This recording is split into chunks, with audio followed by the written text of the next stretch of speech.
Capítulo 1. O convite às sombras. Olá, queridos espectadores do nosso canal. Sejam muito bem-vindos a mais uma jornada pelas páginas mais sombrias da história humana. Hoje, vamos mergulhar em uma das narrativas mais perturbadoras já contadas, uma história que vai além dos mitos que conhecemos sobre a lendária cidade de Troia. Antes de começarmos esta investigação chocante, peço que se inscrevam no nosso canal e ativem o sininho das notificações. Vocês não vão querer perder nem um segundo desta revelação aterrorizante que vai mudar para sempre a forma como vocês veem a história antiga. Esqueçam tudo o que aprenderam sobre Troia nos livros de história. Esqueçam Homero, esqueçam Hollywood, esqueçam as versões romantizadas desta guerra épica. O que vou revelar hoje é muito mais sombrio, muito mais perturbador do que qualquer ficção já criada. Esta é a verdadeira história de Troia, uma cidade construída sob segredos inconfessáveis, onde o poder real se alimentava de práticas que fariam até os demônios recuarem em horror.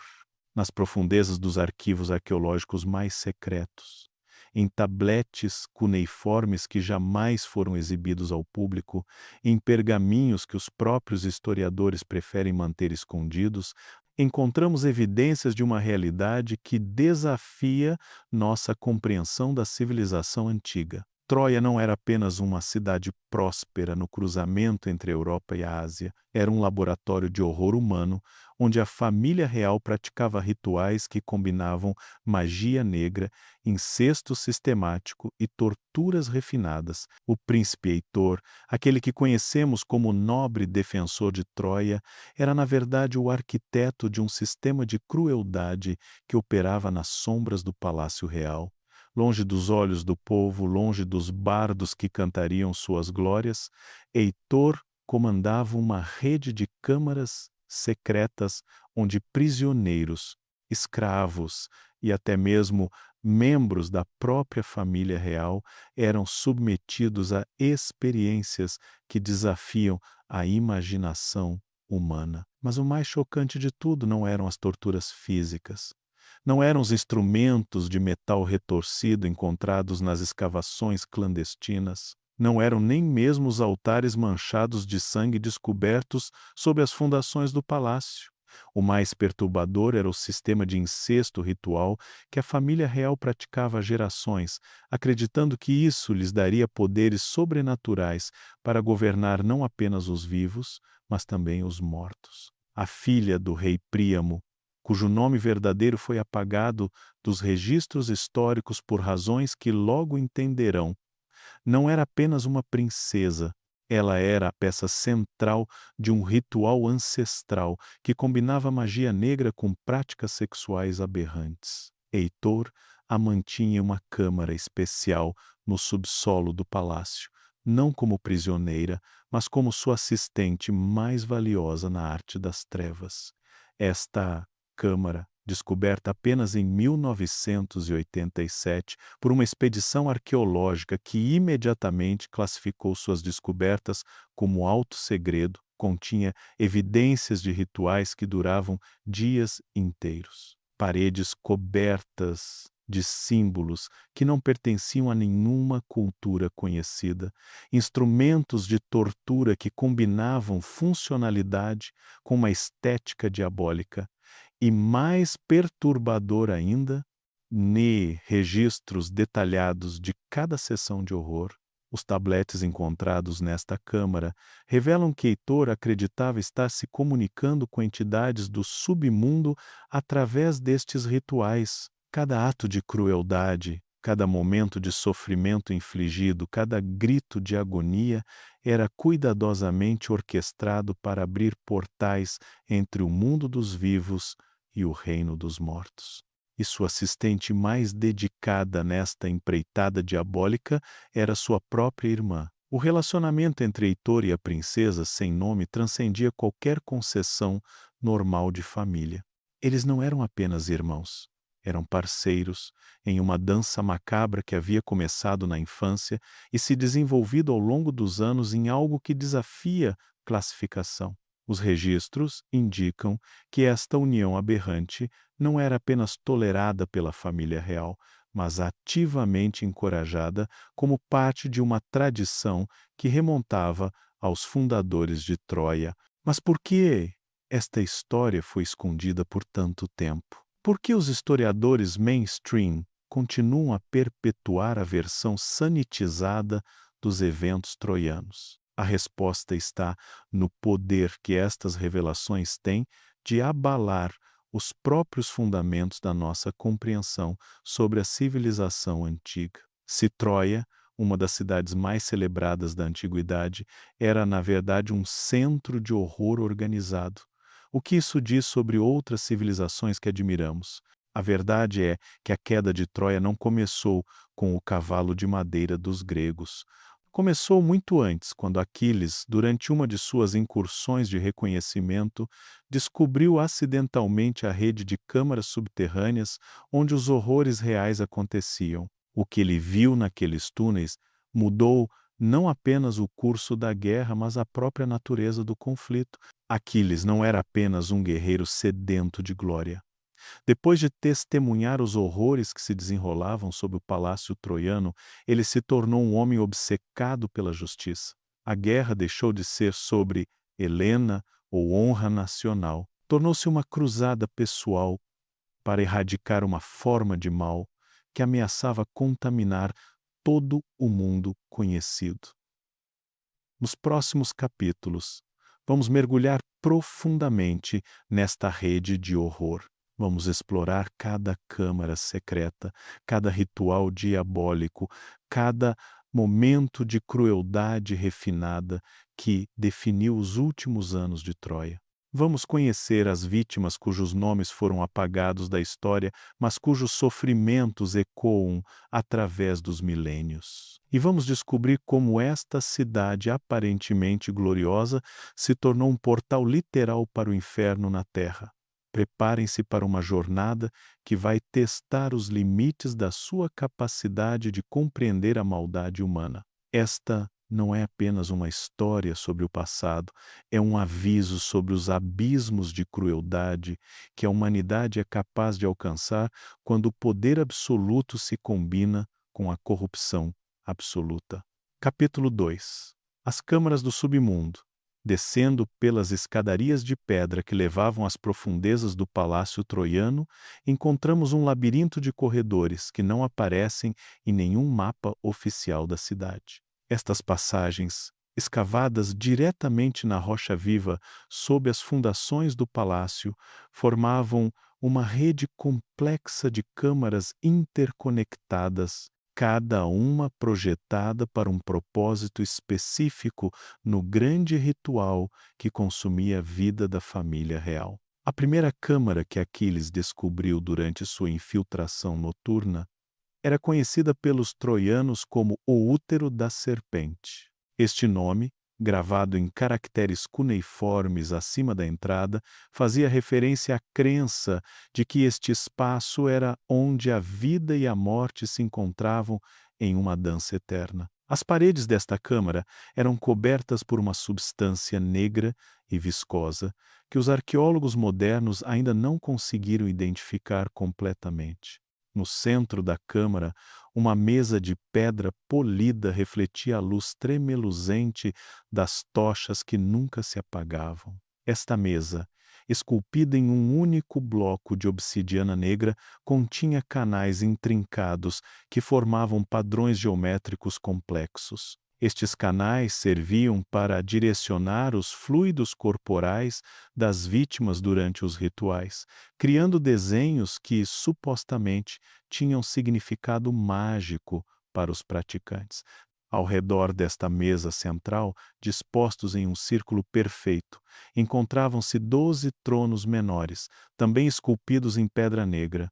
Cada trono era decorado com símbolos diferentes, representando os 12 aspectos da morte que os troianos acreditavam governar o destino humano. Heitor ocupava sempre o trono marcado com o símbolo da serpente devorando a própria cauda, enquanto sua irmã se sentava no trono decorado com o símbolo de uma mulher grávida sendo devorada por corvos. Os registros encontrados nesta câmara revelam que os rituais seguiam um calendário lunar rigoroso.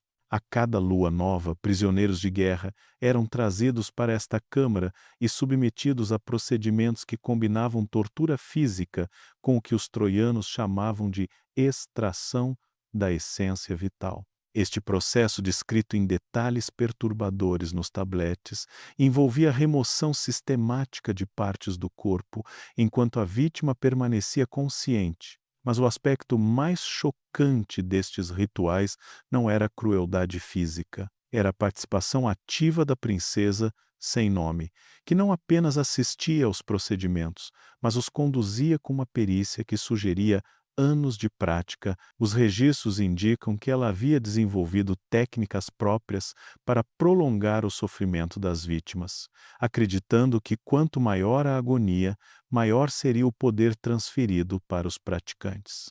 A segunda câmara, descoberta por Aquiles, era ainda mais perturbadora. Conhecida como o Jardim dos Lamentos, este espaço continha evidências de experimentos que desafiam qualquer compreensão racional.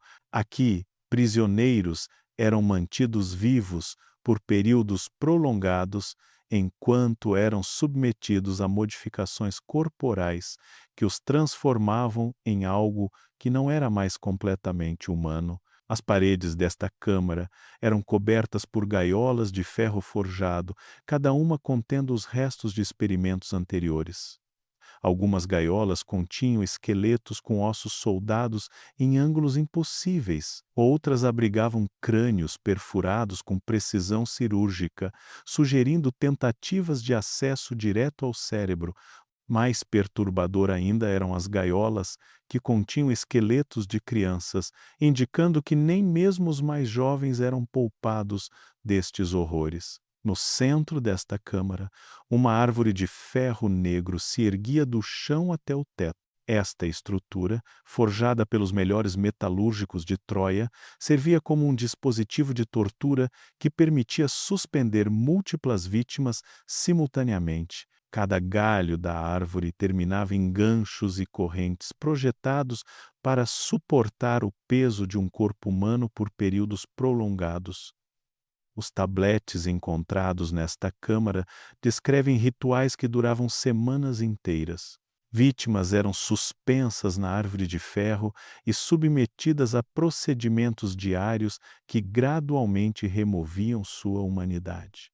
Primeiro, eram privadas de sono através de ruídos constantes e luzes piscantes. Depois, eram alimentadas com substâncias que alteravam sua percepção da realidade. Finalmente, eram submetidas a cirurgias sem anestesia que modificavam permanentemente seus corpos.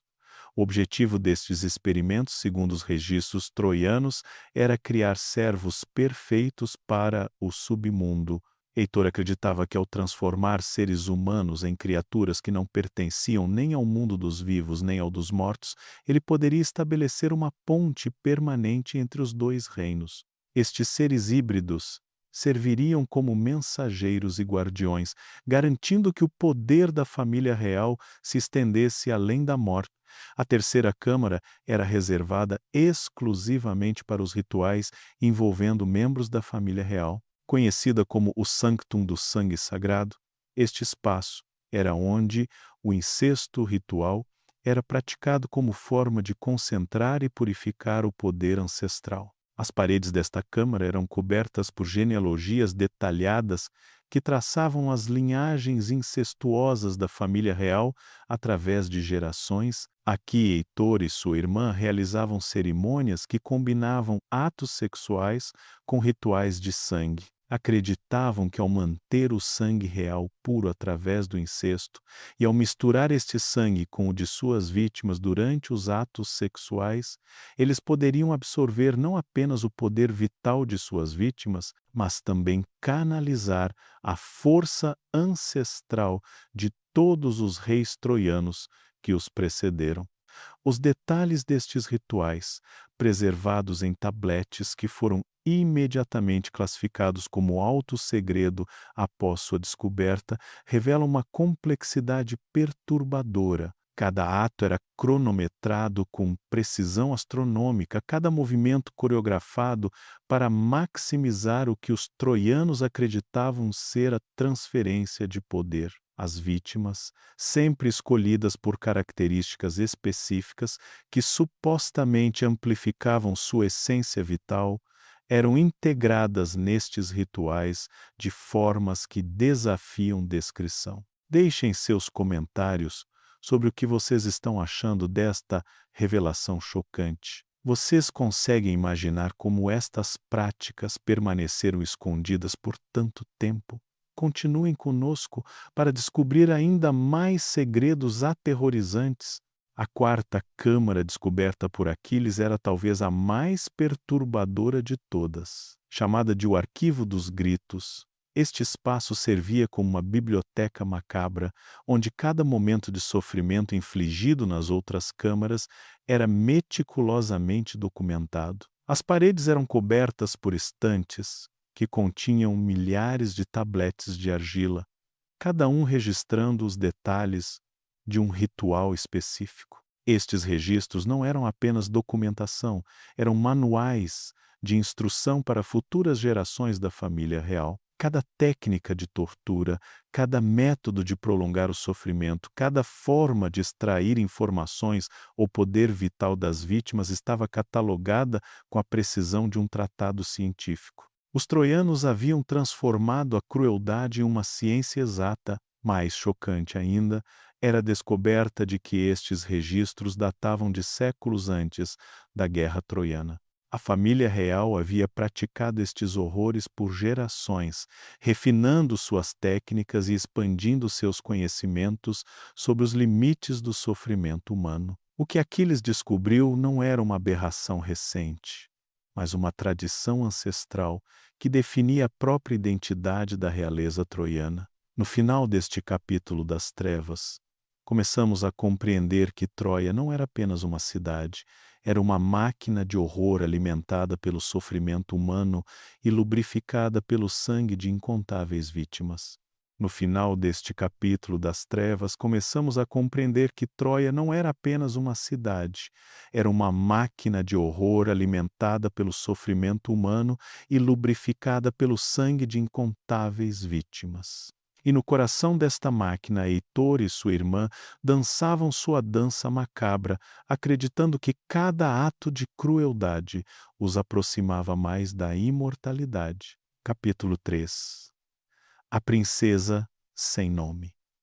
Entre todos os horrores descobertos nas profundezas do palácio troiano, nenhum era mais perturbador do que a verdadeira natureza da princesa que a história se recusou a nomear. Esta mulher, filha do rei Príamo e irmã de Heitor, não era simplesmente uma participante relutante nos rituais familiares. Ela era, na verdade, a mente por trás de muitas das inovações mais cruéis que caracterizavam as práticas troianas. Os tabletes encontrados em sua câmara privada revelam uma inteligência brilhante aplicada aos propósitos mais sombrios imagináveis. Desde criança, ela demonstrava uma fascinação mórbida pela anatomia humana e pelos limites da resistência física e mental. Aos 12 anos de idade, já conduzia seus próprios experimentos em animais pequenos, desenvolvendo técnicas que mais tarde aplicaria em seres humanos. Sua educação foi cuidadosamente orquestrada pelos sacerdotes mais sombrios de Troia, homens que serviam não aos deuses olímpicos conhecidos pelo povo, mas a entidades muito mais antigas e malévolas. Estes sacerdotes reconheceram nela um talento natural para o que chamavam de artes da transformação. A capacidade de alterar não apenas o corpo físico, mas a própria essência espiritual de suas vítimas. Aos 16 anos, ela já havia superado seus mestres em crueldade e inovação. Foi nesta idade que começou seu relacionamento incestuoso com Heitor, não por coerção ou tradição familiar, mas por escolha própria. Ela via em seu irmão não apenas um parceiro sexual, mas um colaborador em seus experimentos cada vez mais ambiciosos. Juntos, eles formavam uma parceria que transcendia qualquer concessão normal de relacionamento humano. Sua câmara privada, descoberta atrás de uma parede falsa no subsolo do palácio, continha evidências de experimentos que ela conduzia independentemente dos rituais familiares. Aqui, ela desenvolvia novas formas de tortura psicológica, testava os efeitos de diferentes substâncias químicas no comportamento humano e explorava os limites da capacidade humana de suportar dor sem perder a consciência. Os instrumentos encontrados nesta câmara eram obras de arte macabras, cada um projetado por ela mesma e forjado pelos melhores artesãos de Troia. Havia dispositivos para perfurar ossos com precisão milimétrica, ferramentas para remover pele em tiras uniformes e aparelhos para manter vítimas conscientes durante procedimentos que normalmente causariam desmaio por dor extrema. Mas seu maior talento não estava na criação de instrumentos físicos de tortura, estava na manipulação psicológica de suas vítimas. Ela havia desenvolvido técnicas para quebrar a resistência mental de prisioneiros sem deixar marcas físicas visíveis. Através de uma combinação de privação sensorial, manipulação emocional e drogas alucinógenas, ela podia transformar os guerreiros mais corajosos em servos obedientes em questão de dias. Seus diários pessoais, escritos em um código que levou décadas para ser decifrado, revelam uma mente que via o sofrimento humano não como algo lamentável, mas como uma forma de arte. Cada grito de agonia era uma nota musical, cada lágrima de desespero era uma pincelada em uma tela macabra. Para ela, a tortura não era apenas um meio para um fim, era a própria essência da existência. O relacionamento entre ela e Heitor era caracterizado por uma competição constante para ver quem poderia desenvolver métodos mais inovadores de infligir sofrimento. Eles documentavam meticulosamente cada experimento, comparando resultados e refinando técnicas. Esta competição os levou a extremos cada vez maiores, culminando em rituais que combinavam incesto, tortura e magia negra, em cerimônias que duravam dias inteiros. Durante estes rituais prolongados, ela assumia o papel de sacerdotisa suprema, orquestrando cada momento para maximizar tanto o sofrimento das vítimas quanto o prazer sádico dos participantes. Ela havia desenvolvido uma compreensão íntima da psicologia da dor, sabendo exatamente quando intensificar a tortura e quando permitir breves momentos de alívio para prolongar a agonia total. Suas vítimas favoritas eram mulheres jovens capturadas durante as incursões troianas em territórios vizinhos. Ela as mantinha em cativeiro por semanas antes dos rituais, estudando suas personalidades e medos individuais. Durante este período de preparação, ela desenvolvia estratégias personalizadas para quebrar cada vítima de forma única, garantindo que nenhum sofrimento fosse desperdiçado ou repetitivo. Os registros indicam que ela mantinha um harém especial de vítimas que haviam sobrevivido aos rituais iniciais. Estas mulheres, permanentemente traumatizadas e modificadas pelos procedimentos, serviam como assistentes em rituais subsequentes. Elas haviam sido tão completamente quebradas que não apenas obedeciam a todos os comandos, mas encontravam prazer em infligir nos outros o mesmo sofrimento que haviam experimentado. A princesa havia desenvolvido também técnicas para preservar vítimas em estados de sofrimento perpétuo. Através de uma combinação de cirurgia primitiva, drogas e magia negra, ela podia manter pessoas vivas e conscientes enquanto seus corpos eram gradualmente consumidos por procedimentos que normalmente seriam fatais. Estas vítimas eternas serviam como fontes contínuas de energia para os rituais mais poderosos. Quando Aquiles finalmente confrontou esta mulher durante sua infiltração no palácio, ele encontrou não uma vítima das circunstâncias ou uma participante relutante em tradições familiares, mas uma mente genuinamente maligna que havia escolhido conscientemente abraçar o mal absoluto. O encontro entre eles, documentado em fragmentos de tabletes encontrados espalhados pela câmara, foi um confronto entre duas filosofias completamente opostas sobre a natureza da humanidade. Para Aquiles, mesmo em sua sede de vingança e glória, havia limites para a violência aceitável. Para a princesa troiana, não existiam limites, apenas oportunidades inexploradas para expandir os horizontes do sofrimento humano. Este confronto filosófico, tanto quanto qualquer batalha física, definiria o destino final de Troia. No próximo capítulo, exploraremos como esta mulher sem nome orquestrou alguns dos rituais mais elaborados já documentados, cerimônias que combinavam dezenas de vítimas em espetáculos de horror que duravam semanas inteiras e culminavam em transformações que desafiavam as próprias leis da natureza. Capítulo 4. Os rituais da Lua Negra.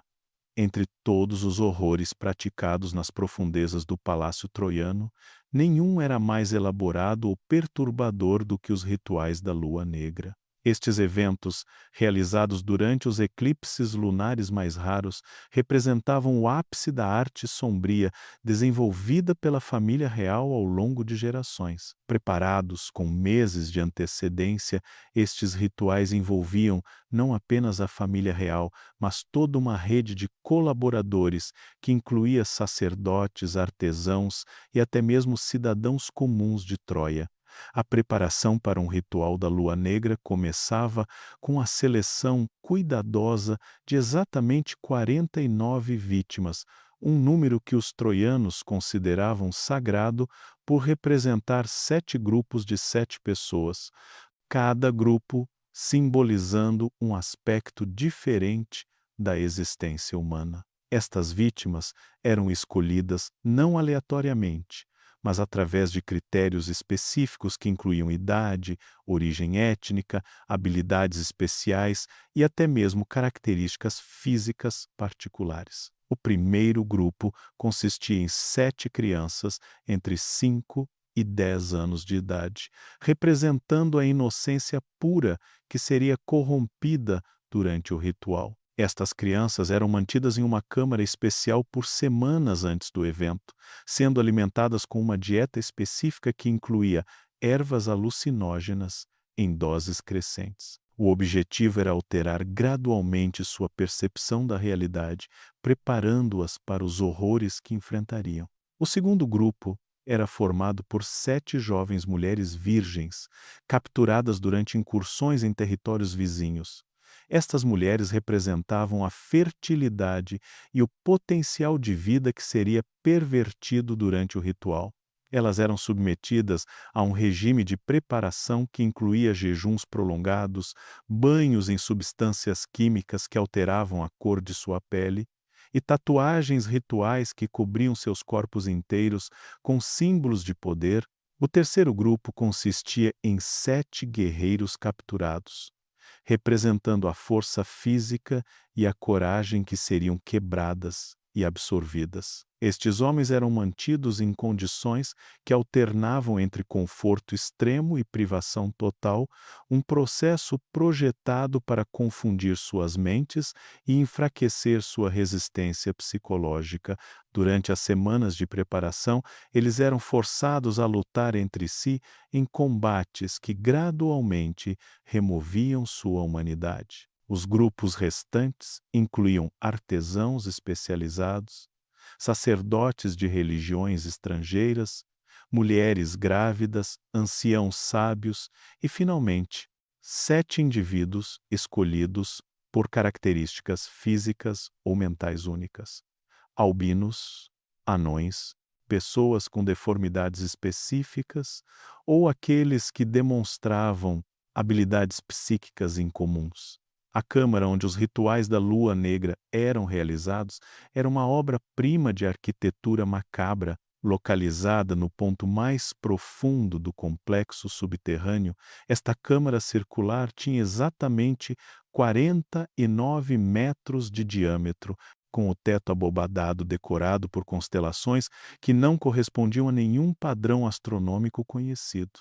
O chão era dividido em 7 círculos concêntricos, cada um feito de um material diferente: mármore branco, obsidiana negra, bronze polido, ferro oxidado, prata pura, ouro maciço. E no centro, um círculo de uma substância negra que os arqueólogos ainda não conseguiram identificar. No centro desta câmara se erguia uma estrutura que os troianos chamavam de a Árvore da Transformação Eterna. Esta construção, feita inteiramente de ossos humanos soldados, com uma liga metálica desconhecida, se elevava do chão até uma abertura no teto que permitia a entrada da luz lunar durante os eclipses.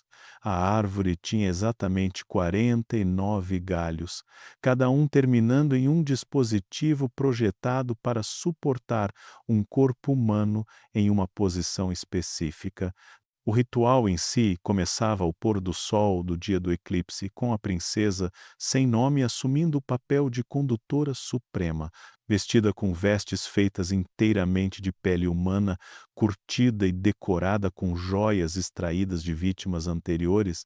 Ela iniciava o processo com uma invocação que durava 3 horas completas. Durante esta invocação, ela recitava os nomes de todos os mortos que haviam contribuído para o poder da família real, uma lista que incluía milhares de vítimas acumuladas ao longo de gerações. As 49 vítimas eram então trazidas para a câmara em uma procissão elaborada, cada grupo entrando em um momento específico calculado para coincidir com fases particulares do eclipse. Conforme cada grupo entrava, eles eram posicionados em seus círculos designados e submetidos a procedimentos preparatórios que incluíam a aplicação de substâncias químicas que alteravam suas percepções e aumentavam sua sensibilidade à dor. O aspecto mais perturbador do ritual era que as vítimas não eram simplesmente torturadas e mortas. Elas eram gradualmente transformadas em algo que não era mais completamente humano. Através de uma combinação de cirurgia primitiva, alquimia e o que os troianos acreditavam ser magia genuína, partes de diferentes vítimas eram removidas e redistribuídas entre outras vítimas, criando seres híbridos que desafiavam qualquer classificação natural. Heitor desempenhava o papel de arquiteto da carne, dirigindo os procedimentos cirúrgicos com uma precisão que sugeria décadas de prática. Ele havia desenvolvido técnicas para manter vítimas conscientes durante transplantes de órgãos, enxertos de pele e até mesmo tentativas primitivas de transplante de membros. O objetivo não era criar seres funcionais, mas demonstrar o poder absoluto da família real sobre a própria natureza da vida. Comentem aí embaixo, vocês conseguem imaginar como essas práticas influenciaram o curso da guerra troiana? O que vocês acham que Aquiles sentiu ao descobrir esses horrores? Durante o pico do eclipse, quando a lua estava completamente obscurecida, o ritual atingia seu clímax com a grande fusão. As vítimas sobreviventes, agora irreconhecíveis como seres humanos normais, eram suspensas na árvore da transformação eterna, em configurações que supostamente canalizavam energia cósmica diretamente para a família real. Neste momento, Heitor e sua irmã realizavam seu ato incestuoso final no centro da árvore, acreditando que estavam absorvendo não apenas a força vital de suas vítimas, mas também o poder das próprias estrelas. Os registros indicam que estes rituais produziam efeitos que os troianos consideravam sobrenaturais. Vítimas que deveriam ter morrido por seus ferimentos permaneciam vivas por dias ou semanas após o ritual, emitindo sons que não eram completamente humanos e demonstrando força física impossível para suas condições. Alguns desenvolviam habilidades que pareciam transcender as limitações normais da biologia humana. Mais perturbador ainda era o destino das vítimas que sobreviviam completamente aos rituais. Estas criaturas, transformadas além de qualquer reconhecimento, eram mantidas em câmaras especiais onde serviam como oráculos vivos. A família real consultava estes seres deformados antes de tomar decisões importantes, acreditando que sua transformação lhes havia dado acesso a conhecimentos proibidos sobre o futuro. Foi durante um destes rituais da Lua Negra que Aquiles fez sua descoberta mais chocante. Infiltrando-se no palácio durante o eclipse, ele testemunhou não apenas os horrores sendo perpetrados, mas também reconheceu entre as vítimas vários de seus próprios companheiros gregos que haviam desaparecido durante incursões anteriores. Esta revelação transformou sua missão de uma busca por glória pessoal em uma cruzada pela justiça absoluta. O confronto que se seguiu entre Aquiles e os participantes do ritual não foi apenas uma batalha física, mas um choque entre duas visões completamente opostas da natureza humana. Para os troianos, os rituais representavam a evolução além das limitações mortais. Para Aquiles, eles representavam a negação completa de tudo que tornava a vida digna de ser vivida. Capítulo 5. A descoberta de Aquiles.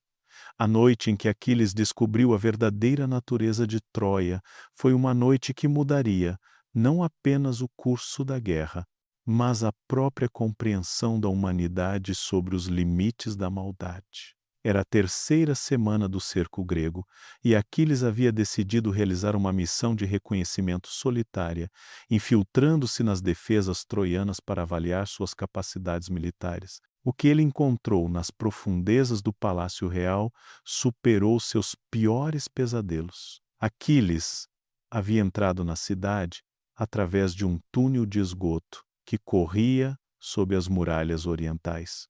Seu plano original era simples: mapear as defesas internas, identificar pontos fracos e possivelmente capturar um oficial troiano para interrogatório. Ele não esperava descobrir uma rede de câmaras subterrâneas que se estendia por quilômetros sob a cidade, nem os horrores que estas câmaras continham. O primeiro sinal de que algo estava terrivelmente errado foi o odor. Mesmo através dos túneis de esgoto, Aquiles podia detectar um cheiro doce e enjoativo que não conseguia identificar. Era uma mistura de incenso, sangue coagulado e algo mais, algo que fazia seu estômago se revirar, mesmo sendo um guerreiro veterano acostumado aos horrores do campo de batalha. Seguindo este odor através de passagens cada vez mais estreitas, Aquiles, eventualmente, encontrou uma entrada oculta que levava às câmaras secretas do palácio. A entrada era guardada por 2 sentinelas troianos que ele eliminou silenciosamente, mas não antes de notar algo perturbador em seus olhos. Uma expressão vazia e distante que sugeria que eles haviam testemunhado coisas que haviam quebrado suas mentes. Descendo pelas escadarias de pedra, Aquiles encontrou-se em um corredor iluminado por tochas que nunca pareciam se apagar. As paredes eram decoradas com afrescos que inicialmente pareciam representar cenas mitológicas tradicionais, mas um exame mais próximo revelou detalhes perturbadores.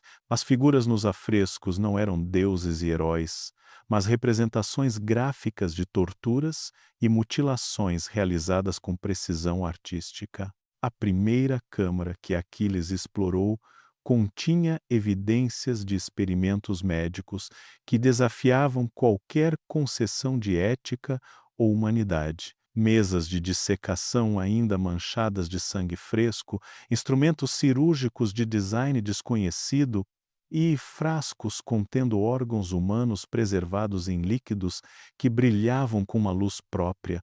Mais perturbador ainda eram os diários detalhados que documentavam cada procedimento com a precisão de um tratado científico.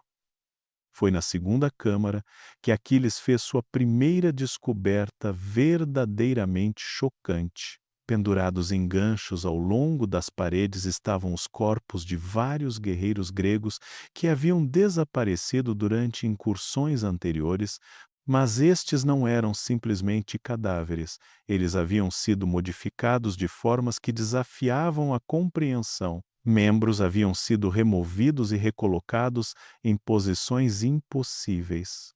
Rostos haviam sido reconstruídos com características de diferentes pessoas e alguns corpos mostravam evidências de ter sido mantidos vivos durante procedimentos que normalmente seriam fatais. Entre os corpos, Aquiles reconheceu Menesteu, um jovem guerreiro que havia desaparecido 2 semanas antes durante uma patrulha noturna.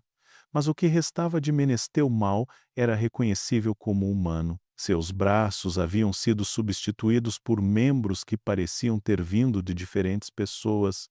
Sua face havia sido reconstruída com características femininas e seu torso mostrava evidências de cirurgias experimentais que haviam exposto e reorganizado seus órgãos internos. O mais perturbador de tudo era que Menesteu ainda estava vivo. Seus olhos se moviam para seguir Aquiles, e sua boca se abria e fechava como se tentasse falar, mas os únicos sons que saíam eram gemidos inumanos que ecoavam pelas câmaras de pedra. Aquiles compreendeu que seu companheiro havia sido mantido consciente durante todo o processo de modificação, forçado a experimentar cada momento de sua transformação em algo que não era mais completamente humano.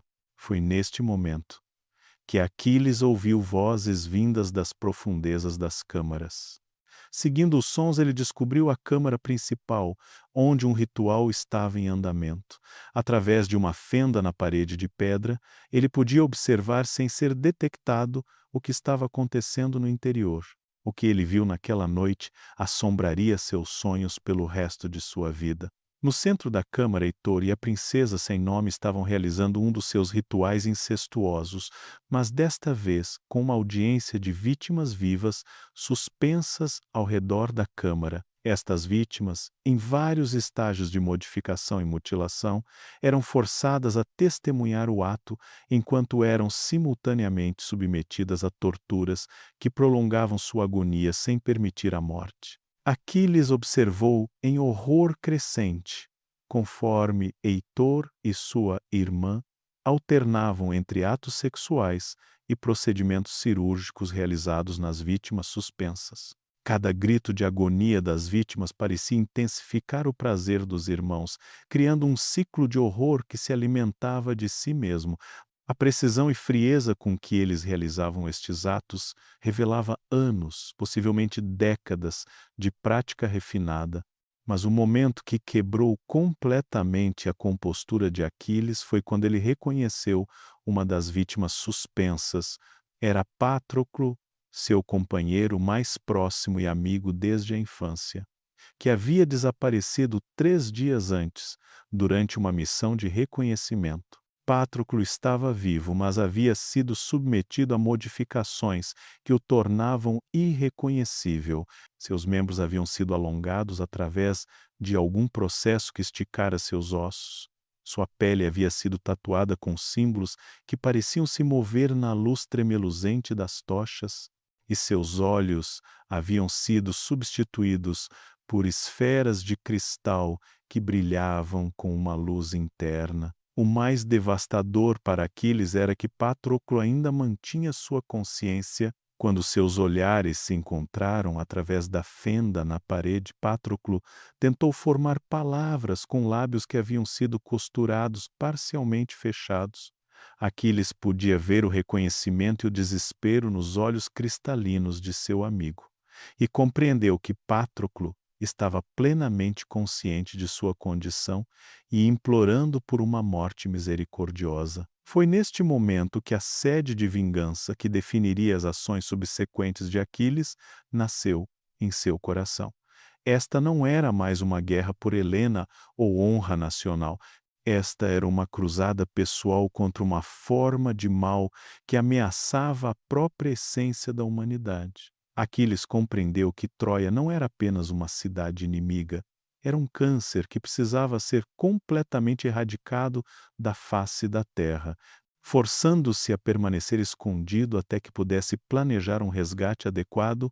Aquiles continuou a observar o ritual até seu fim. O que ele testemunhou nas horas seguintes forneceu-lhe informações cruciais sobre a estrutura e operação da rede de ouro troiana, mas também plantou sementes de trauma psicológico que o afetariam pelo resto de sua vida. Quando finalmente conseguiu escapar das câmaras subterrâneas e retornar ao acampamento grego, Aquiles era um homem transformado. Seus companheiros notaram imediatamente a mudança em sua Demianor, a frieza em seus olhos, a tensão em seus músculos, a forma como sua mão nunca se afastava completamente de sua espada. Mas, quando tentaram questioná-lo sobre sua missão, Aquiles permaneceu em silêncio, sabendo que ninguém acreditaria na verdade sobre o que havia descoberto. Naquela noite, sozinho em sua tenda, Aquiles tomou uma decisão que mudaria o curso da guerra troiana. Ele não apenas lutaria para conquistar Troia, ele lutaria para destruí-la tão completamente que nenhum vestígio de seus horrores poderia sobreviver. E ele começaria salvando Patroclo, não importasse o custo pessoal. Capítulo 6. A rede de cumplicidade. A descoberta mais chocante de Aquiles não foi apenas a extensão dos horrores praticados pela família real troiana, mas a percepção gradual de que estes horrores não poderiam existir sem uma rede complexa de cumplicidade que se estendia por toda a sociedade troiana, desde os mais altos oficiais militares até os comerciantes comuns, desde os sacerdotes dos templos públicos até os artesãos especializados. Centenas de pessoas estavam direta ou indiretamente envolvidas na manutenção e operação do sistema de horror que definia a verdadeira natureza de Troia. Durante suas infiltrações subsequentes no palácio, Aquiles começou a mapear esta rede de cumplicidade, descobrindo que ela operava através de múltiplas camadas de conhecimento e participação. No topo da hierarquia estavam os iniciados completos, aproximadamente 12 indivíduos que conheciam todos os aspectos das operações e participavam diretamente dos rituais mais extremos. Estes incluíam não apenas Heitor e a princesa sem nome, mas também o próprio rei Príamo e vários de seus conselheiros mais próximos. Abaixo dos iniciados completos estavam os guardiões do conhecimento, cerca de 50 pessoas que conheciam partes significativas das operações, mas não participavam diretamente dos rituais mais extremos. Este grupo incluía os arquitetos que haviam projetado as câmaras subterrâneas, os metalúrgicos que forjavam os instrumentos de tortura, os alquimistas que preparavam as substâncias químicas usadas nos experimentos e os escribas que mantinham os registros detalhados de cada procedimento. A terceira camada consistia nos executores práticos, aproximadamente 200 pessoas que realizavam tarefas específicas sem necessariamente compreender o contexto completo de suas ações. Guardas que escoltavam prisioneiros para as câmaras subterrâneas, servos que limpavam as câmaras após os rituais, cozinheiros que preparavam as dietas especiais para as vítimas em preparação e artesãos que criavam os objetos decorativos feitos de partes humanas que adornavam o palácio. Mais perturbador ainda era a descoberta de que muitos cidadãos comuns de Troia estavam cientes, em algum nível, do que acontecia no palácio, mas escolhiam ignorar ou racionalizar estas atividades. O sistema econômico da cidade havia se tornado dependente dos produtos dos experimentos reais. Joias feitas de ossos humanos polidos, tecidos tingidos com sangue processado e até mesmo alimentos preparados com ingredientes que Aquiles preferia não identificar. Os comerciantes troianos haviam desenvolvido rotas de comércio especializadas para vender estes produtos macabros para colecionadores em cidades distantes, criando uma economia sombria que financiava a expansão contínua das operações do palácio. Reis e nobres de outras cidades pagavam fortunas por artefatos troianos, sem questionar sua origem ou os métodos usados em sua criação.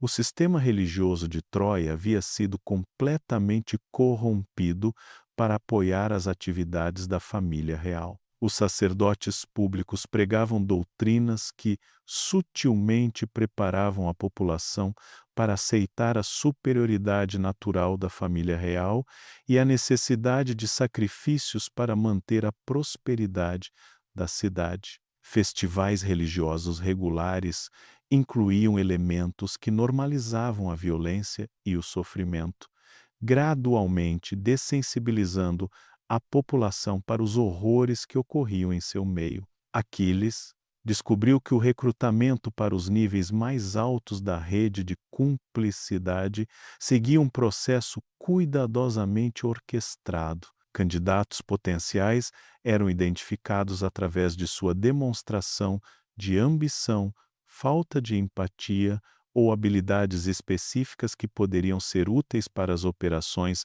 Eles eram então gradualmente expostos a aspectos cada vez mais extremos das atividades, com cada nível de exposição acompanhado por recompensas materiais e avanços sociais que tornavam difícil recuar. O processo de iniciação para os níveis mais altos era em si mesmo um ritual de horror. Candidatos eram forçados a participar diretamente na tortura e mutilação de vítimas, com suas reações sendo cuidadosamente observadas pelos iniciados existentes. Aqueles que demonstravam hesitação ou remorso eram eliminados, enquanto aqueles que mostravam entusiasmo ou criatividade na aplicação de crueldade eram promovidos para posições de maior responsabilidade. Uma das descobertas mais perturbadoras de Aquiles foi a existência de fazendas humanas nos arredores de Troia, onde prisioneiros de guerra e escravos capturados eram criados especificamente para fornecer vítimas para os rituais do palácio. Uma das descobertas mais perturbadoras de Aquiles foi a existência de fazendas humanas nos arredores de Troia, onde prisioneiros de guerra e escravos capturados eram criados especificamente para fornecer vítimas para os rituais do palácio. Estas instalações, disfarçadas como fazendas agrícolas normais, mantinham centenas de pessoas em condições que as preparavam para os horrores que enfrentariam. As vítimas nestas fazendas eram submetidas a regimes que alteravam gradualmente suas mentes e corpos para torná-las mais adequadas para propósitos específicos. Algumas eram alimentadas com dietas que alteravam a composição química de seus sangues. Outras eram submetidas a exercícios que desenvolviam músculos específicos que seriam mais interessantes durante a dissecação, e outras ainda eram expostas a substâncias que alteravam suas percepções da realidade. O sistema educacional troiano havia sido modificado para identificar e cultivar crianças que demonstravam potencial para participar nas atividades do palácio. Professores eram treinados para reconhecer sinais de crueldade natural, inteligência excepcional aplicada a propósitos sombrios, ou resistência emocional, que poderia ser útil para testemunhar ou participar em horrores extremos. Crianças identificadas como tendo este potencial eram gradualmente separadas de suas famílias através de programas de educação avançada que na realidade eram campos de treinamento para futuros participantes na rede de horror. Estas crianças eram submetidas a processos de condicionamento que eliminavam sua capacidade de empatia e desenvolviam sua tolerância para a violência extrema. Deixem seus comentários sobre como vocês acham que uma sociedade inteira pode se tornar cúmplice de tais horrores. Que paralelos vocês veem com eventos históricos que conhecemos? Aquiles também descobriu que a rede de cumplicidade se estendia além das fronteiras de Troia, incluindo contatos em outras cidades que forneciam vítimas, recursos ou conhecimento especializado.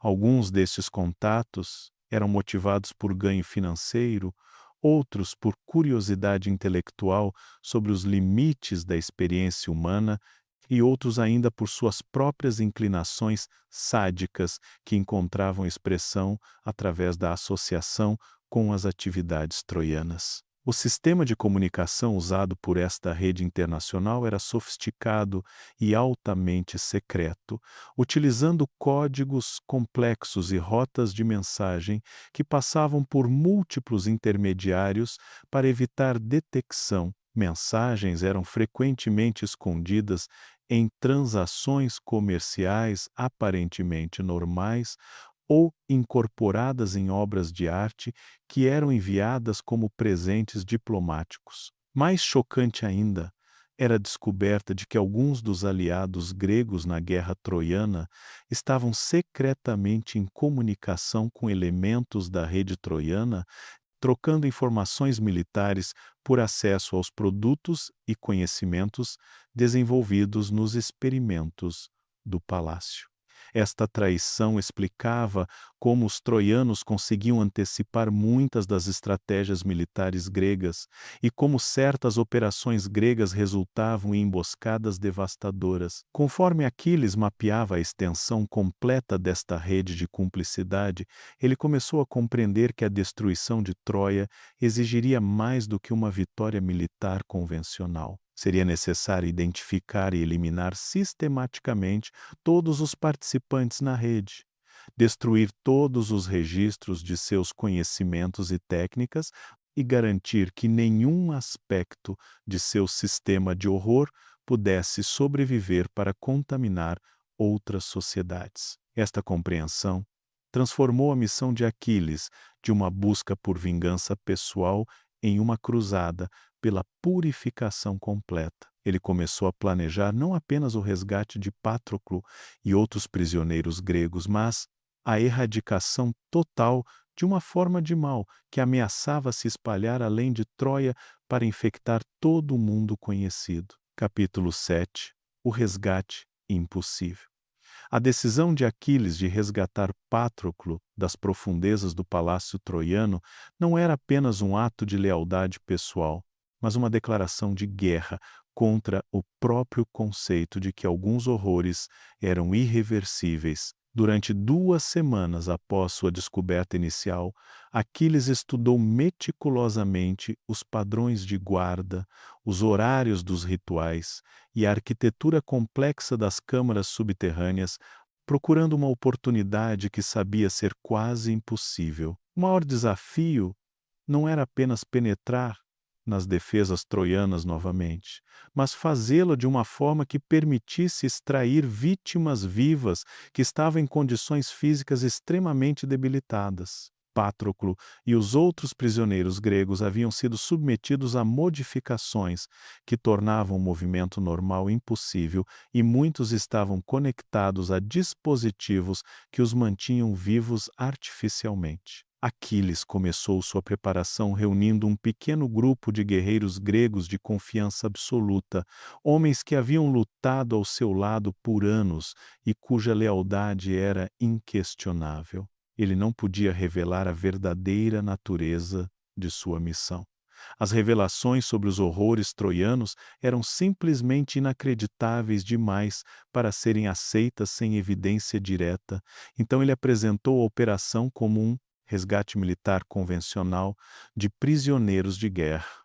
O grupo selecionado incluía Automedonte, seu condutor de carruagem e especialista em combate silencioso, Fênix, seu antigo tutor, que possuía conhecimentos médicos que poderiam ser cruciais para manter as vítimas vivas durante a evacuação, e 5 outros guerreiros, escolhidos por suas habilidades específicas em infiltração, combate corpo a corpo e navegação em espaços confinados.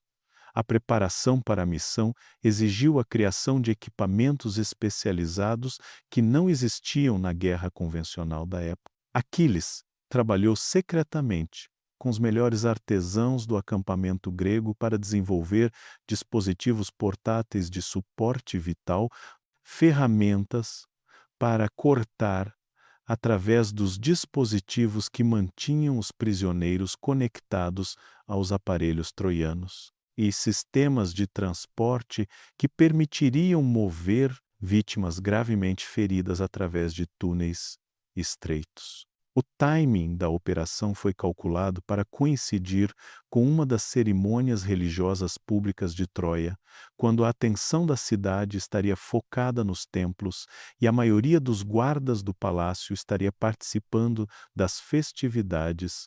Aquiles havia observado que durante estas ocasiões, apenas uma guarda mínima era mantida nas câmaras subterrâneas, já que os troianos acreditavam que suas atividades secretas estavam completamente ocultas dos inimigos.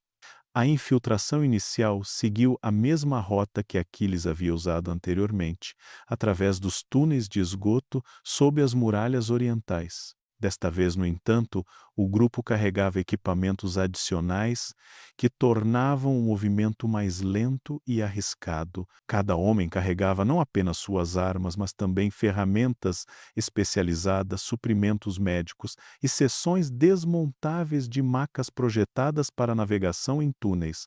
O primeiro obstáculo encontrado foi uma mudança nas defesas das câmaras subterrâneas.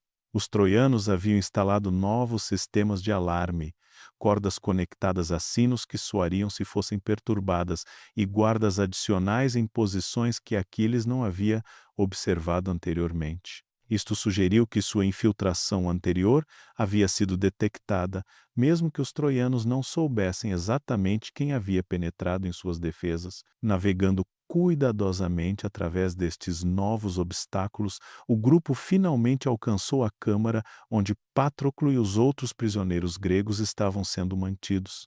O que eles encontraram superou até mesmo as descrições que Aquiles havia fornecido durante o briefing. Os prisioneiros haviam sido submetidos a modificações adicionais nas 2 semanas desde a última visita de Aquiles, transformando-os ainda mais em criaturas que desafiavam classificação. Patroclo estava suspenso em um dispositivo que havia sido inserido diretamente em sua coluna vertebral, mantendo-o imóvel enquanto tubos conectados a vários pontos de seu corpo circulavam fluidos que o mantinham consciente, mas incapaz de movimento voluntário. Sua aparência havia mudado drasticamente. Sua pele havia adquirido uma coloração azulada devido aos químicos em seu sistema, e seus membros haviam sido alongados através de um processo que esticara seus ossos e músculos além dos limites normais. Mais perturbador ainda era o estado mental de Patroclo. Quando seus olhos encontraram os de Aquiles, não havia reconhecimento imediato, mas sim uma expressão de terror absoluto que sugeria que ele havia sido condicionado a esperar apenas dor de qualquer interação humana. Levou vários minutos de sussurros gentis de Aquiles antes que Patroclo começasse a mostrar sinais de reconhecer seu amigo de infância. O processo de desconectar Patroclo dos dispositivos que o mantinham prisioneiro foi extremamente delicado. Fênix, usando seus conhecimentos médicos limitados, mas cruciais, teve que determinar quais tubos e conexões eram essenciais para manter Patroclo vivo e quais eram simplesmente parte do sistema de tortura. Cada desconexão arriscava causar hemorragia fatal ou choque sistêmico que poderia matar Patroclo antes que pudessem evacuá-lo. Enquanto Fênix trabalhava em Patroclo, os outros membros do grupo começaram a avaliar os demais prisioneiros gregos. De 12 homens que haviam desaparecido durante várias operações, apenas 7 ainda estavam vivos. e destes, apenas 4 estavam em condições que permitiriam tentativa de resgate. Os outros haviam sido modificados de formas que tornavam impossível desconectá-los dos sistemas de suporte vital sem causar morte imediata.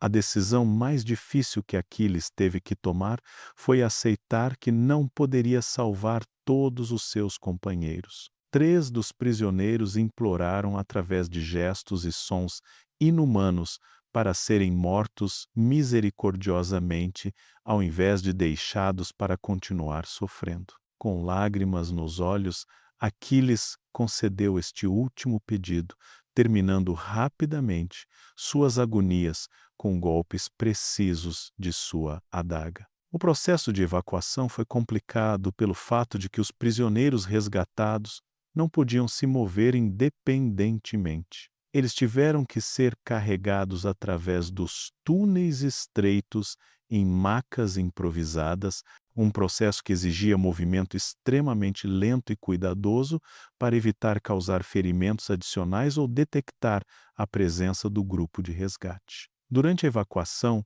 o grupo encontrou resistência inesperada quando guardas troianos descobriram evidências de sua presença nas câmaras. O que se seguiu foi um combate desesperado em espaços confinados, onde a superioridade numérica dos troianos era parcialmente negada pela necessidade de proteger os prisioneiros resgatados. 2 dos guerreiros gregos foram mortos durante este combate, sacrificando suas vidas para garantir que os outros pudessem escapar com os resgatados. A fuga final, através dos túneis de esgoto, foi uma corrida contra o tempo, já que alarmes haviam sido disparados em todo o palácio e patrulhas troianas estavam convergindo para a área. Aquiles teve que tomar a decisão agonizante de deixar para trás equipamentos e suprimentos para acelerar o movimento do grupo, sabendo que isto poderia comprometer as chances de sobrevivência dos resgatados. Quando finalmente emergiram nos túneis sob as muralhas da cidade, o grupo havia sido reduzido a Aquiles, Fênix, Automedonte e 2 outros guerreiros, carregando 4 prisioneiros resgatados em condições críticas. A jornada de volta ao acampamento grego foi uma luta constante para manter os resgatados vivos, com o Fênix trabalhando continuamente para estabilizar suas condições usando suprimentos médicos limitados.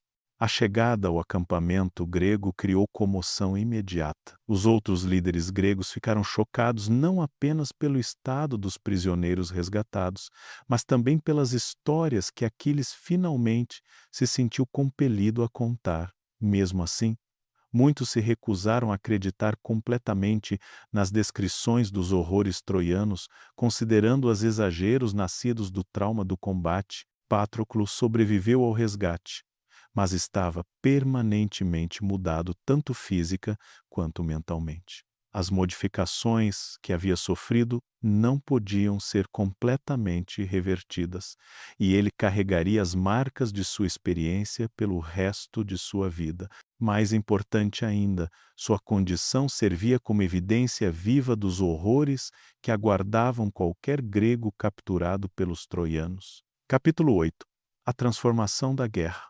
O resgate bem-sucedido de Patroclo e dos outros prisioneiros gregos marcou um ponto de inflexão fundamental na guerra troiana.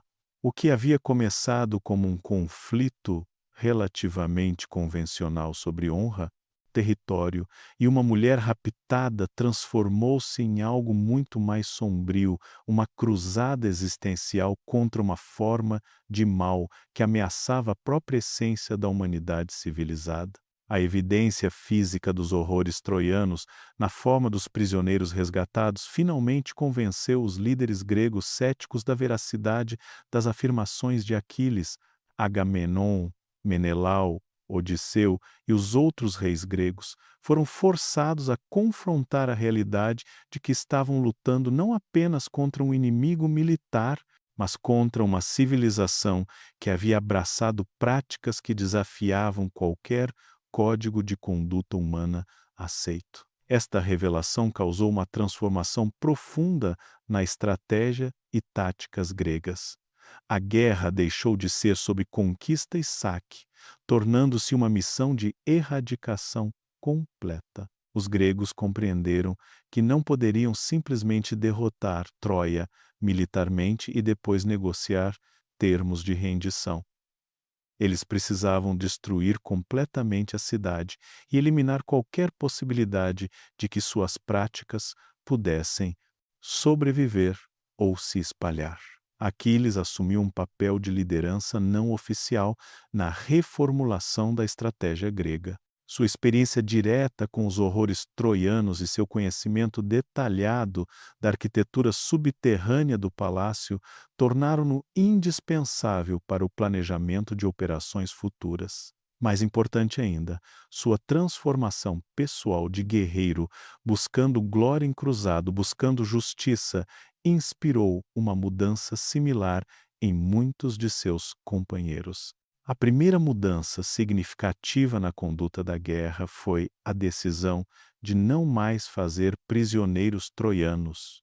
Os gregos haviam descoberto que muitos dos soldados troianos estavam cientes, em algum grau, das atividades de sua família real, e alguns haviam participado diretamente na captura e transporte de vítimas para as câmaras subterrâneas. A política tradicional de capturar inimigos para troca ou resgate foi abandonada em favor da eliminação sistemática. Esta mudança de política criou um novo tipo de combate, caracterizado por uma intensidade e brutalidade que surpreendeu até mesmo os veteranos de guerra mais experientes. Os soldados gregos lutavam não apenas pela vitória, mas pela vingança contra crimes que transcendiam as normas usuais da guerra. Cada batalha tornava-se uma oportunidade de punir os cúmplices de atrocidades inimagináveis. Os troianos, por sua vez, responderam a esta escalada com suas próprias mudanças táticas. Compreendendo que os gregos haviam descoberto seus segredos mais sombrios, eles abandonaram qualquer pretensão de conduta civilizada na guerra. Prisioneiros gregos capturados não eram mais mantidos para troca, mas imediatamente levados para as câmaras subterrâneas para experimentos ainda mais extremos.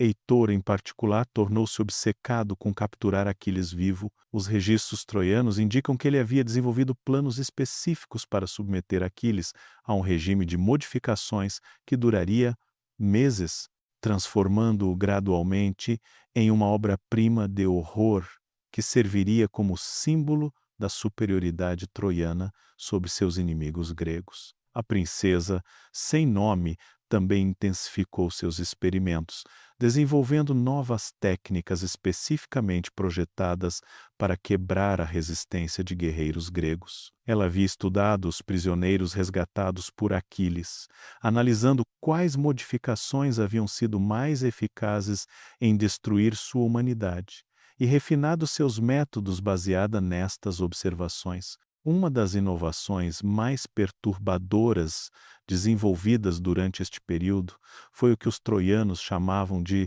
soldados eternos, guerreiros gregos capturados que eram modificados de forma a mantê-los funcionais em combate, enquanto removiam sua capacidade de desobediência ou autopreservação. Estes seres híbridos eram enviados contra suas próprias forças, criando situações onde os gregos eram forçados a lutar contra versões grotescamente modificadas de seus próprios companheiros. A guerra também se transformou em termos de duração e escopo. O que havia sido planejado como um cerco relativamente breve tornou-se um conflito prolongado que se estenderia por anos. Os gregos compreenderam que a erradicação completa de Troia exigiria não apenas a conquista da cidade, mas a identificação e eliminação de toda a rede de cumplicidade que se estendia por todo o mundo conhecido.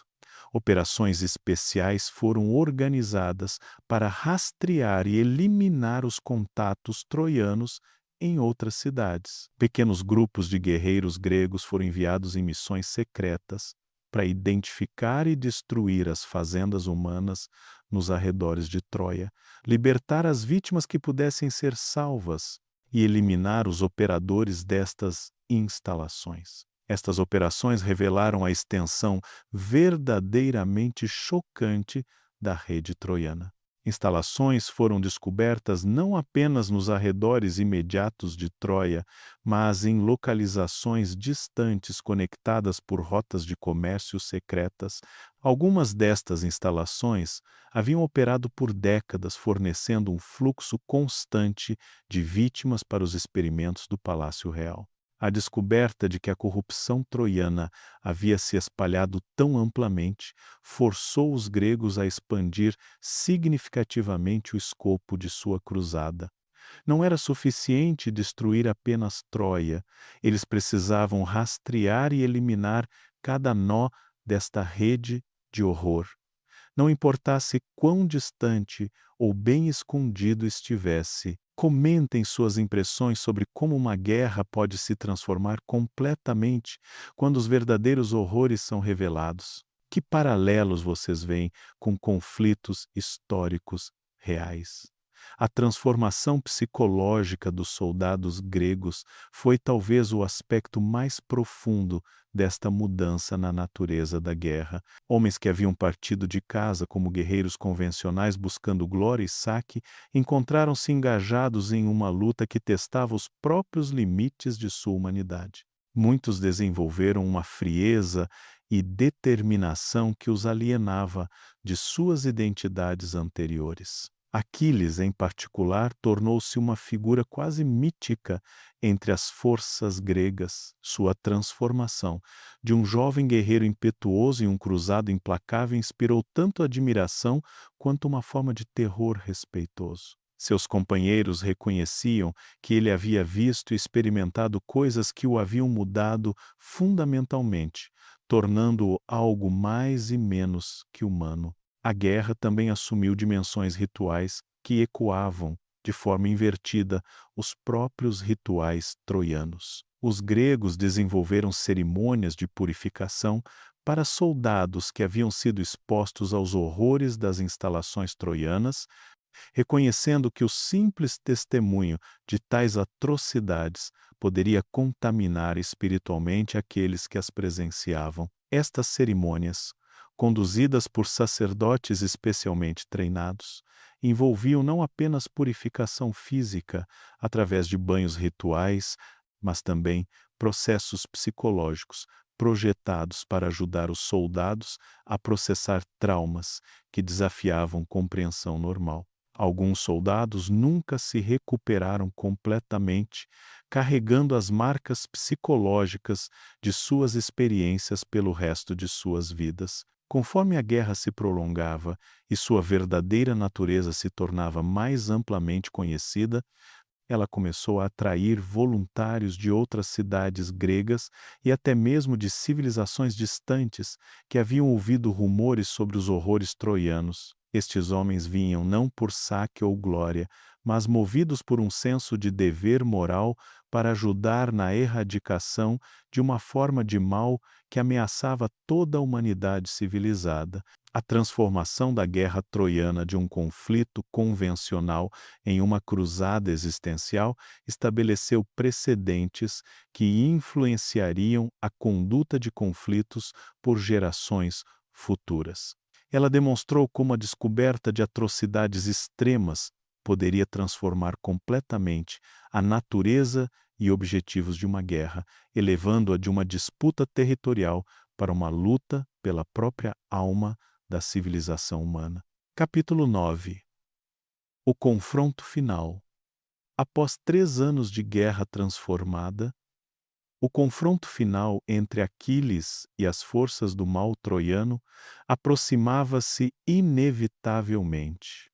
A cidade de Troia havia se tornado uma fortaleza desesperada, seus muros externos ainda intactos, mas seu interior consumido por uma paranoia crescente conforme a rede de cumplicidade começava a se desintegrar sob a pressão constante dos ataques gregos. Heitor havia se tornado uma figura cada vez mais isolada dentro de sua própria cidade. Muitos dos nobres troianos, confrontados com a realidade de que sua associação com os horrores do palácio os tornava alvos marcados para eliminação, começaram a considerar a possibilidade de negociar secretamente com os gregos. Alguns até mesmo tentaram assassinar Heitor, acreditando que sua morte poderia abrir caminho para um acordo que pouparia suas próprias vidas.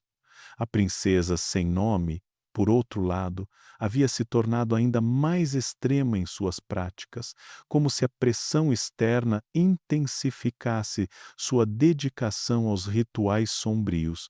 Ela havia transformado seções inteiras do palácio em laboratórios de horror, onde conduzia experimentos cada vez mais desesperados na tentativa de desenvolver armas sobrenaturais que pudessem virar a maré da guerra a favor de Troia. Estes experimentos haviam produzido criaturas que desafiavam qualquer classificação natural, seres híbridos que combinavam partes humanas com elementos animais, mortos reanimados através de processos alquímicos e entidades que pareciam existir parcialmente entre o mundo dos vivos e dos mortos. Estas abominações eram enviadas contra as linhas gregas durante ataques noturnos, criando terror mesmo entre os veteranos mais endurecidos. Aquiles havia passado os 3 anos de guerra não apenas lutando, mas estudando. Ele havia se tornado um especialista nos métodos troianos, aprendendo a reconhecer e neutralizar suas criações mais grotescas. Mais importante ainda, ele havia desenvolvido técnicas para rastrear e identificar os membros da rede de cumplicidade troiana, permitindo operações precisas que eliminavam colaboradores-chave sem alertar o resto da rede. O plano final de Aquiles para a destruição de Troia era muito mais complexo do que o famoso cavalo de madeira da lenda. Ele havia mapeado completamente o sistema de túneis subterrâneos da cidade e identificado pontos estruturais críticos que, se destruídos simultaneamente, causariam o colapso não apenas das câmaras de horror, mas de seções significativas da própria cidade. A operação exigia coordenação precisa entre múltiplas equipes de infiltração, cada uma responsável por destruir alvos específicos em um cronograma rigorosamente sincronizado. Aquiles lideraria pessoalmente a equipe encarregada de penetrar no coração do palácio e confrontar diretamente Heitor e a princesa sem nome, garantindo que eles não pudessem escapar para continuar suas práticas em outro local. A infiltração final começou durante uma tempestade particularmente violenta, quando o ruído do vento e da chuva mascararia os sons do movimento das equipes gregas. Aquiles e seus homens mais confiáveis penetraram através de uma rota que ele havia descoberto durante suas múltiplas incursões anteriores, um aqueduto abandonado que conectava diretamente com as câmaras mais profundas do palácio. O que eles encontraram nas profundezas superou até mesmo as expectativas, baseadas em 3 anos de descobertas horríveis. A princesa sem nome havia transformado as câmaras subterrâneas em algo que parecia mais um portal para o inferno do que uma instalação terrestre. As paredes pulsavam com uma substância orgânica que parecia estar viva, e o ar estava espesso com vapores que alteravam a percepção e causavam alucinações. No centro desta transformação, a princesa havia criado o que ela chamava de o útero da nova criação, uma estrutura biomecânica massiva que combinava tecnologia troiana avançada com biologia modificada de centenas de vítimas. Esta estrutura estava aparentemente projetada para produzir um exército de criaturas híbridas que poderiam servir como soldados perfeitos, incapazes de medo, dor ou desobediência. Heitor estava no centro desta estrutura, não mais completamente humano ele mesmo. Ele havia se submetido a modificações que o transformaram em algo que combinava aspectos humanos com características que pareciam ter sido extraídas de suas próprias vítimas. Seus braços haviam sido substituídos por membros que terminavam em lâminas de osso afiado. Sua pele havia adquirido uma textura escamosa que refletia a luz de forma não natural, e seus olhos brilhavam com uma luminescência interna que sugeria alterações fundamentais em sua biologia. O confronto entre Aquiles e esta versão transformada de Heitor foi uma batalha que transcendeu o combate físico normal. Heitor havia adquirido força e velocidade sobre-humanas através de suas modificações, mas havia perdido muito de sua inteligência tática humana. Ele lutava mais como uma besta predadora do que como um guerreiro treinado, confiando em instintos brutais ao invés de estratégia. Aquiles, por outro lado, lutava com uma frieza e precisão que refletiam seus 3 anos de experiência combatendo as criações troianas.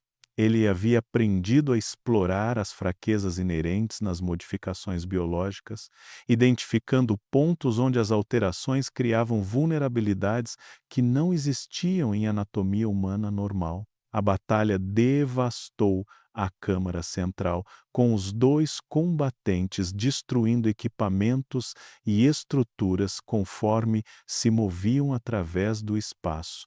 A princesa sem nome tentou intervir, dirigindo suas criações mais poderosas contra Aquiles, mas ele havia trazido armas especificamente projetadas para neutralizar estas abominações. Lâminas tratadas com substâncias químicas que dissolviam os tecidos modificados e dispositivos incendiários que queimavam a temperaturas que destruíam até mesmo as criaturas mais resistentes. O momento decisivo veio quando Aquiles conseguiu separar Heitor de sua fonte de poder, o útero da nova criação que o estava sustentando através de conexões umbilicais. Cortadas estas conexões, as modificações de Heitor começaram a falhar, causando-lhe dor extrema conforme seu corpo tentava reverter para sua forma humana original. Nos momentos finais antes de sua morte, Heitor recuperou brevemente sua consciência humana. Ele olhou para Aquiles com olhos que mostravam não apenas dor física, mas um reconhecimento horrorizado do que ele havia se tornado. Suas últimas palavras, sussurradas através de lábios que mal funcionavam, foram um pedido de perdão não para si mesmo, mas para sua cidade e seu povo. A morte de Heitor desencadeou uma reação em cadeia que destruiu o útero da nova criação e causou o colapso de seções significativas das câmaras subterrâneas. A princesa sem nome, percebendo que sua obra de vida estava sendo destruída, tentou uma última transformação desesperada, injetando-se com substâncias que a transformariam em algo que não era mais remotamente humano. O que emergiu desta transformação final era uma criatura que desafiava a descrição, uma massa de carne e metal que se movia com inteligência malévola, mas sem forma fixa. Aquiles foi forçado a usar todas as suas habilidades e equipamentos especializados para destruir esta abominação final, um processo que quase custou sua própria vida. Quando a princesa sem nome finalmente morreu, sua morte causou uma liberação de energia que acelerou o colapso das estruturas subterrâneas. Aquiles teve apenas minutos para escapar antes que todo o complexo desabasse, enterrando para sempre os horrores que havia contido. Capítulo 10. O silêncio dos vencedores. O colapso das câmaras subterrâneas do palácio troiano marcou não apenas o fim físico dos horrores que haviam definido a verdadeira natureza de Troia, mas também o início de um processo muito mais complexo e perturbador. A decisão consciente de apagar esta história da memória humana. Quando Aquiles emergiu dos escombros fumegantes, carregando evidências dos horrores que havia testemunhado e destruído, ele se deparou com uma realidade que não havia antecipado. Seus próprios aliados estavam relutantes em aceitar a verdade sobre o que haviam enfrentado. Os líderes gregos, confrontados com evidências físicas dos experimentos troianos, fragmentos de instrumentos de tortura, amostras de tecidos modificados e registros parcialmente preservados dos rituais, tomaram uma decisão que mudaria o curso da história. Eles concluíram que a verdade sobre Troia era simplesmente inaceitável demais para ser preservada. Se as futuras gerações soubessem que uma civilização havia alcançado tais profundidades de depravação, isso poderia inspirar imitação. Ou, pior ainda, sugerir que tais horrores eram uma possibilidade inerente à natureza humana. Agamenon foi o primeiro a articular o que se tornaria política oficial. Algumas verdades são venenos demais para serem transmitidos. Nossa vitória deve ser lembrada, mas não os métodos que tornaram essa vitória necessária. Esta filosofia rapidamente ganhou apoio entre os outros líderes, que reconheceram que suas próprias reputações poderiam ser manchadas pela associação com uma guerra que havia exigido táticas tão extremas. O processo de apagamento começou imediatamente após a queda de Troia. Todas as evidências físicas dos horrores troianos foram sistematicamente destruídas. Os instrumentos de tortura foram derretidos, os registros escritos foram queimados e até mesmo as pedras das câmaras subterrâneas foram pulverizadas e espalhadas. O objetivo era garantir que nenhum vestígio arqueológico pudesse ser descoberto por futuras gerações. Mais perturbador ainda foi o tratamento dado aos sobreviventes que haviam testemunhado os horrores troianos. Os prisioneiros gregos resgatados, incluindo Patroclo, foram isolados e submetidos a um processo que os próprios gregos chamavam de cura da memória. Este processo, desenvolvido por sacerdotes e curandeiros especializados, combinava drogas alucinógenas com técnicas de sugestão psicológica projetadas para alterar ou apagar memórias traumáticas. Patroclo, cujas modificações físicas tornavam impossível esconder completamente sua experiência, foi mantido em isolamento pelo resto de sua vida. Oficialmente, ele havia morrido heroicamente em batalha. Na realidade, ele passou seus últimos anos em uma instalação secreta, onde era cuidado por médicos que haviam jurado nunca revelar sua existência.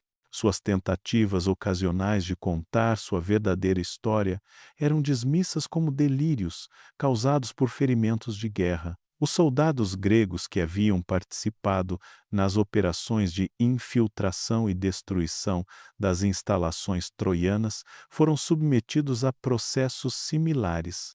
Aqueles que se recusaram a cooperar com o apagamento da memória foram discretamente eliminados. Suas mortes atribuídas a ferimentos de guerra ou acidentes. Gradualmente, o número de pessoas que conheciam a verdade sobre Troia foi reduzido a um punhado de líderes que haviam orquestrado o encobrimento.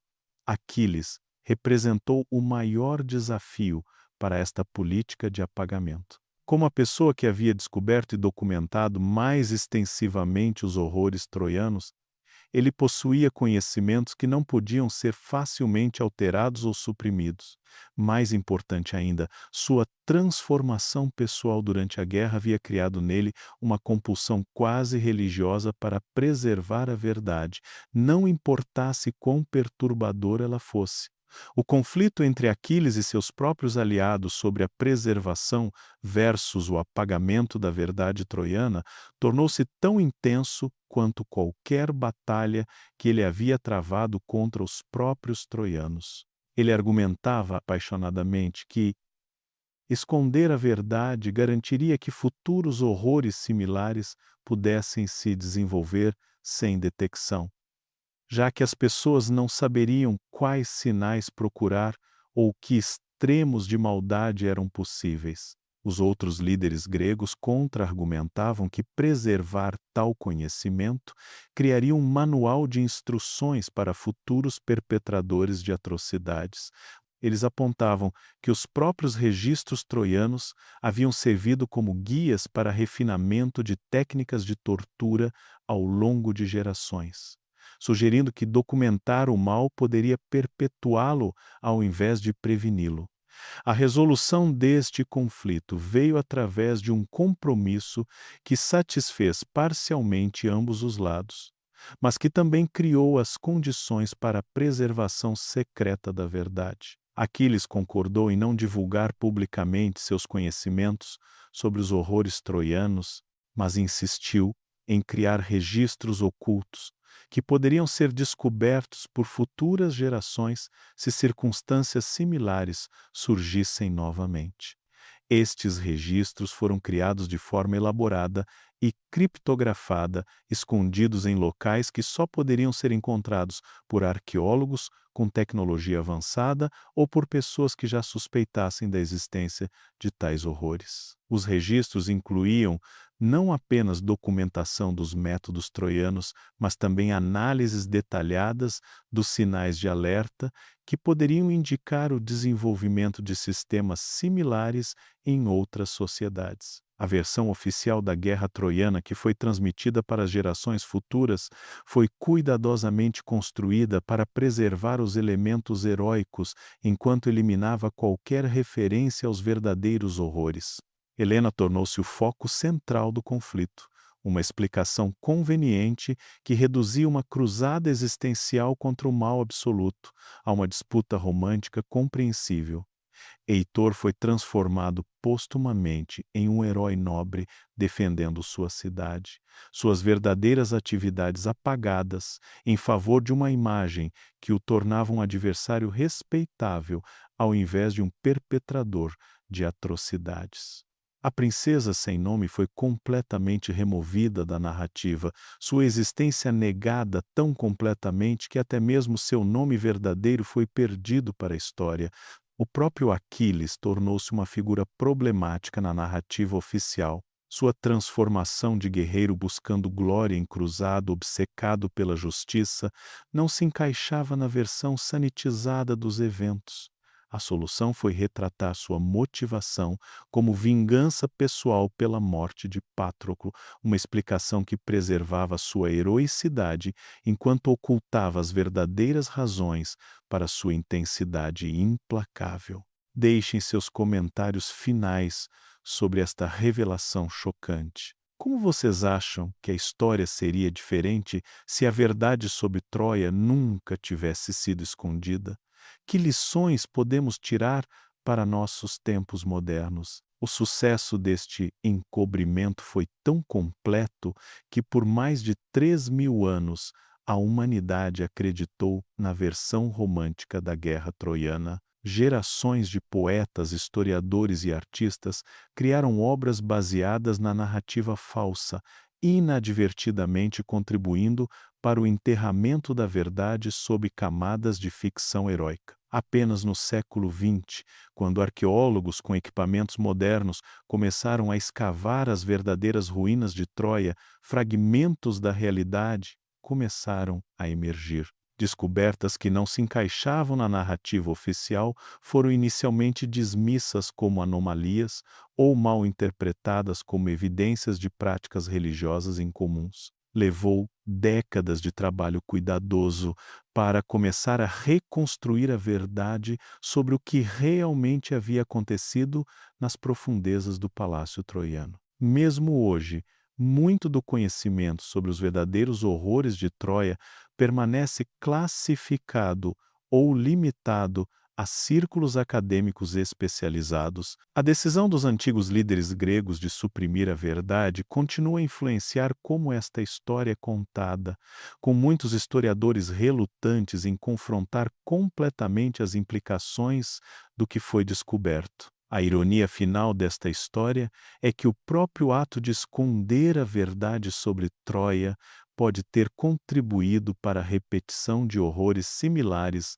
ao longo da história humana. Sem conhecimento dos extremos de crueldade que são possíveis quando o poder absoluto se combina com a corrupção absoluta, sociedades subsequentes foram vulneráveis a desenvolver seus próprios sistemas de horror organizado. O legado de Troia, portanto, não é apenas a história de uma cidade que abraçou o mal absoluto, mas também uma lição sobre os perigos de suprimir verdades inconvenientes. A decisão de esconder os horrores troianos, embora compreensível em seu contexto, pode ter privado a humanidade de conhecimentos cruciais sobre como reconhecer e prevenir o desenvolvimento de sistemas similares de crueldade organizada. Aquiles, nos seus últimos anos, frequentemente refletia sobre se havia feito a escolha certa ao concordar com o encobrimento. Ele havia salvado sua geração do trauma de conhecer a verdade completa sobre Troia, mas ao fazê-lo, pode ter condenado gerações futuras a repetir os mesmos erros por ignorância. Esta tensão entre proteger a inocência e preservar o conhecimento necessário para prevenir futuros horrores permanece uma das questões mais complexas enfrentadas por aqueles que testemunham o mal extremo. A verdadeira tragédia de Troia, portanto, pode não ser apenas os horrores que foram perpetrados dentro de seus muros, mas o fato de que estes horrores foram tão completamente apagados da memória humana que suas lições foram perdidas. A história que chegou até nós, de amor, honra e heroísmo, é uma mentira bela que esconde uma verdade feia, mas uma verdade que a humanidade pode precisar conhecer para evitar repetir os erros mais sombrios de seu passado. E assim termina nossa jornada através dos segredos mais sombrios de Troia. Obrigado por acompanharem esta revelação perturbadora até o fim. Não se esqueçam de deixar seus comentários sobre o que acharam desta história e se inscrevam no canal para mais investigações sobre os mistérios ocultos da história humana. A verdade, por mais perturbadora que seja, merece ser conhecida.